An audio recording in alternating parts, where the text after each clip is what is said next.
Hola a todas y todos.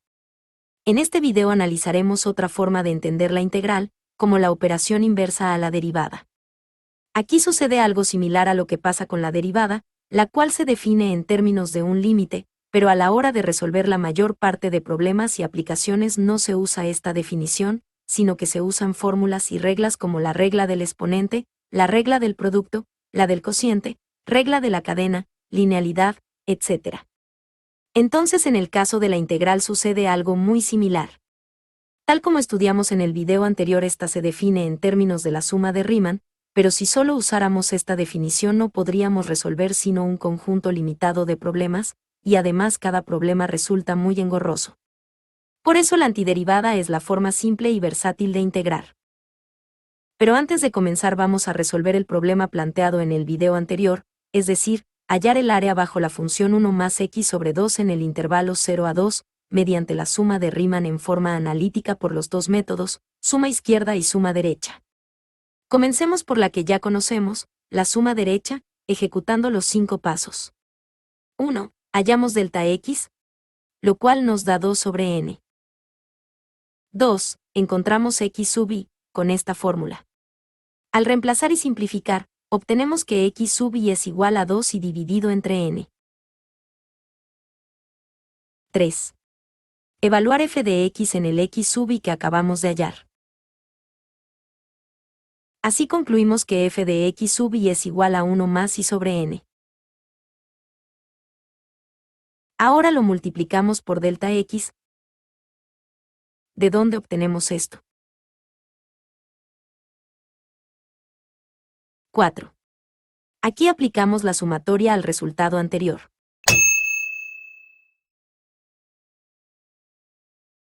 Primero, por linealidad separamos esto en dos sumatorias y luego sacamos las constantes de cada una a multiplicar. Entonces aplicamos las fórmulas de sumatorias aprendidas en el video anterior, y simplificando llegamos a este resultado. 5. Finalmente se aplica el límite al infinito al resultado anterior. Por linealidad dividimos el límite en dos. El primero es el límite de una constante, lo cual da lo mismo. Y en el segundo, como ambos polinomios son del mismo grado, o sea 1, concluimos que esto se reduce a 1 sobre 1, o sea 1. Finalmente obtenemos que el área bajo esa función es 3. Ahora resolvámoslo por suma izquierda. La diferencia es que aquí, y no varía entre 1 y n como en la suma derecha, sino entre 0 y n menos 1. Por lo tanto los tres primeros pasos no cambian, pero en el cuarto, hay que modificar el índice de las sumatorias con estos nuevos límites.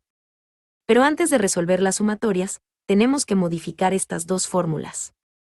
En la primer fórmula no cambia nada, pues desde 0 hasta n menos 1 siguen habiendo n términos. En la segunda, el límite inferior no cambia nada ya que el primer término a sub 0 es 0, pero el límite superior sí. Podemos usar la fórmula anterior, pero reemplazando n por n menos 1, y al simplificar, nuestra fórmula queda así. Ahora si aplicamos estas fórmulas a las dos sumas, de donde luego de separarlas y simplificarlas obtenemos esto.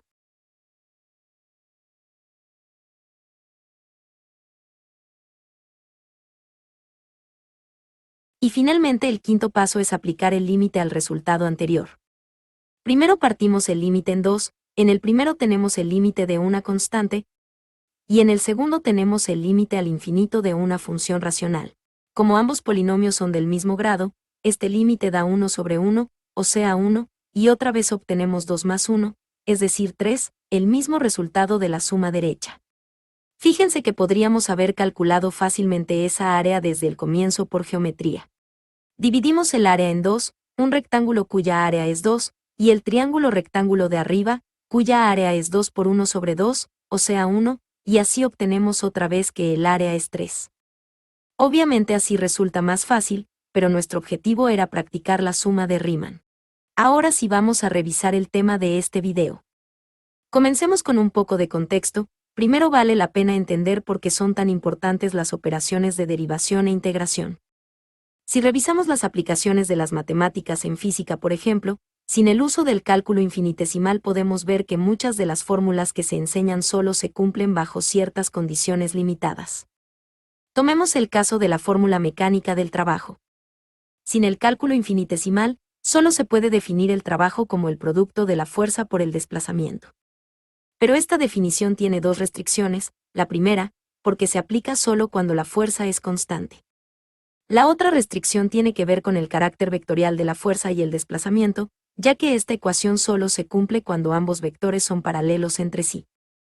Entonces, la primera restricción se puede eliminar si definimos el trabajo usando la integral, de esta manera.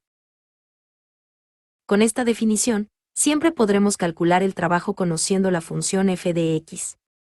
Es más fácil entender en términos gráficos porque se debe usar la integral aquí para generalizar este concepto. Si la fuerza es constante con respecto al desplazamiento, su gráfica es una línea recta horizontal, y el producto de los dos es igual al área bajo esa función entre los puntos x sub 0 y x sub 1. Esto quiere decir que, en general, el trabajo corresponde gráficamente al área bajo la función f de x.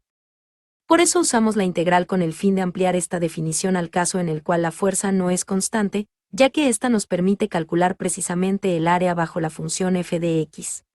Con respecto a la segunda restricción, se requiere combinar conceptos de cálculo infinitesimal con la teoría vectorial, para entender que si se quiere tener en cuenta el carácter vectorial de las variables fuerza F y desplazamiento delta R, la definición más general del trabajo se expresa en términos de esta integral de línea. Veamos otro ejemplo. En cinemática se define el desplazamiento como el producto de la velocidad por el tiempo, pero solo cuando la velocidad es constante. Para eliminar esta restricción tenemos que usar la integral, de la siguiente manera. Y si queremos ser más formales y tener en cuenta también el carácter vectorial de la velocidad, es decir, si se quiere tener en cuenta no solo cuando la magnitud de la velocidad varía, sino también su dirección, entonces tenemos que usar esta fórmula. Y lo mismo sucede con la derivada, en muchas fórmulas donde una definición se expresa como el cociente de dos variables.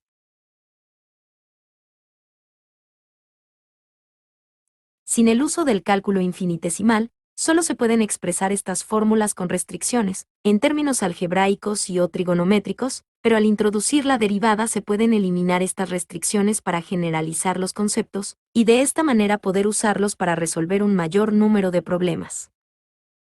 Habiendo aclarado la importancia del cálculo infinitesimal, vamos a entrar en materia. En el video anterior estudiamos que el área bajo una función en un intervalo se puede hallar mediante la suma de Riemann, en términos de límites y sumatorias.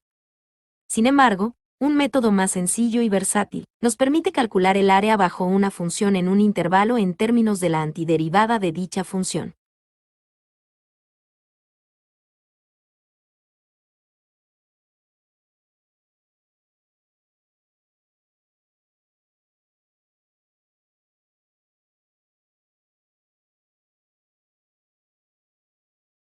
Una forma intuitiva de entender esta relación inversa entre la derivada y la integral, o sea, entre pendientes y áreas, nos muestra que si la derivada se define como el cociente entre delta y y delta x, pero llevado al límite infinitesimal para calcular la pendiente de la recta tangente a una función en un punto, la integral hace algo similar al inverso de la operación anterior, o sea que en vez de dividir multiplica y por delta x en forma infinitesimal, lo cual, como hemos aprendido en videos anteriores, es el enfoque para calcular el área bajo una función mediante la suma de Riemann.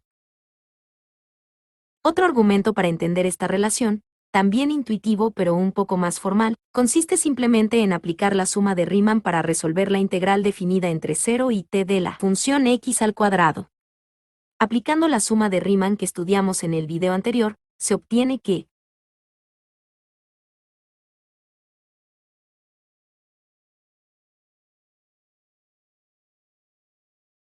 paso 1. En este caso, a vale 0 y b vale t. Por lo tanto, delta x vale t menos 0 dividido entre n, de modo que al simplificar nos da esto. Paso 2. Ahora hallamos x sub i, de acuerdo a la fórmula que ya conocemos. Reemplazando y reordenando obtenemos esto. Paso 3. Aquí evaluamos esto, lo cual significa tomar la función f de x y evaluarla en x sub i. O sea, el resultado del paso anterior, y luego multiplicar por delta x, o sea, el resultado del paso 1. Para obtener esto. Paso 4. Ahora, evaluamos la sumatoria del resultado anterior. Primero, sacamos de la sumatoria las constantes, o sea, todo aquello que está multiplicando, y que es diferente de la variable de la sumatoria, y llegamos a esto. Ahora, aplicamos la fórmula de la sumatoria de y cuadrado que estudiamos en el video anterior, de donde luego de simplificar un poco obtenemos esta expresión.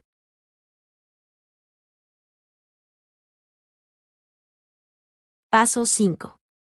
Finalmente, evaluamos el límite de la sumatoria obtenida en el paso anterior. Primero, sacamos las constantes del límite, o sea, todos aquellos términos que están multiplicando, y que no tienen la variable del límite, o sea, n. Fíjense que se trata del límite al infinito de una función racional, tal que el grado de los dos polinomios es igual, por lo tanto, aplicando lo estudiado en el video anterior, obtenemos que este límite converge a 2. Simplificando llegamos a este resultado. En conclusión, la antiderivada de la función f de x es una función, llamémosla f mayúscula de x, tal que al derivarla, obtenemos como resultado la función original f de x. Con estas bases, ya podemos entender el siguiente ejemplo. Imaginen que queremos calcular el área en el intervalo 1 a 2 de la función inversa 1 sobre x. El primer paso es encontrar la antiderivada de nuestra función, la cual es logaritmo natural de x, porque si derivamos logaritmo natural obtenemos la función original 1 sobre x.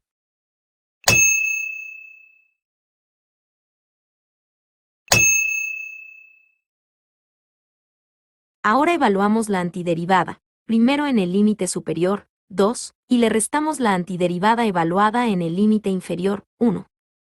Entonces, esa área es un número irracional, logaritmo natural de 2.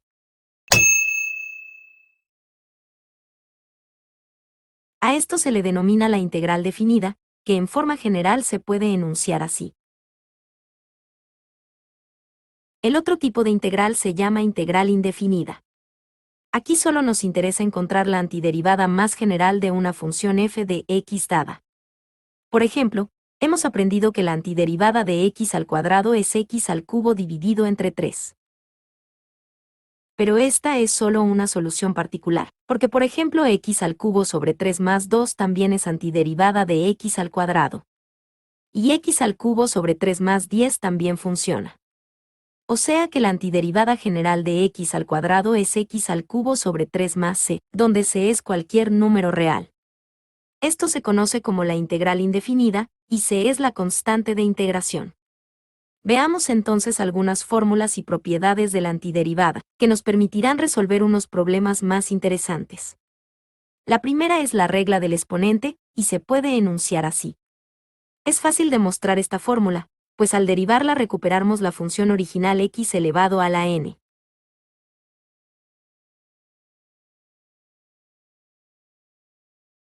Esta fórmula es válida para todos los valores reales de n, excepto menos 1, por lo tanto queda la duda. ¿Qué sucede cuando el exponente vale menos 1? Primero, tengan en cuenta que x elevado a la menos 1 es lo mismo que 1 dividido entre x, y lo mismo que de x dividido entre x, es decir, que tenemos una función inversa. Aquí se aplica la fórmula que acabamos de ver en el ejemplo de la integral definida. Sin embargo, pueden notar que hay algo diferente con respecto a la fórmula que usamos en nuestro ejemplo anterior, y es el valor absoluto. En general, siempre se usa el valor absoluto en esta antiderivada. La razón es que el dominio de la función 1 sobre x incluye todos los reales, excepto el 0. En cambio, el dominio de la función logaritmo natural incluye únicamente los reales positivos. Por eso, para que los dos dominios coincidan se usa el valor absoluto, porque de esta manera se puede evaluar la antiderivada también en el intervalo de valores negativos de la función 1 sobre x. Ahora un par de propiedades de linealidad. La primera nos muestra que las constantes pueden salir a multiplicar a la integral. Por ejemplo, En esta integral podemos primero sacar la constante y luego aplicar la regla del exponente. Ustedes pueden comprobar fácilmente que esta solución es correcta, derivando el resultado. La segunda propiedad de linealidad nos dice que la integral de una suma es igual a la suma de las integrales de cada uno de los términos. Con esto ya podemos resolver la integral de cualquier polinomio, por ejemplo este. Aquí, primero separamos en tres integrales aplicando la propiedad anterior, luego sacamos las constantes de cada integral, y finalmente aplicamos la regla del exponente.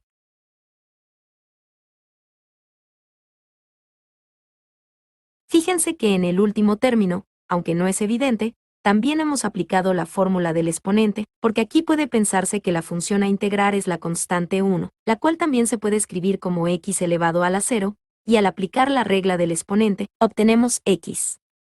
Sin embargo, la vamos a enunciar como una fórmula aparte. Finalmente, vamos a revisar algunas fórmulas adicionales, con las cuales podemos arrancar a resolver una buena cantidad de problemas.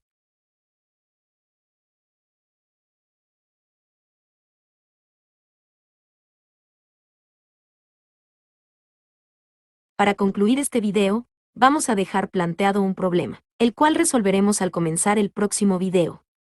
El enunciado del problema dice que en una presa se construyó un muro de concreto, para retener y acumular el agua de un río que fluía por allí.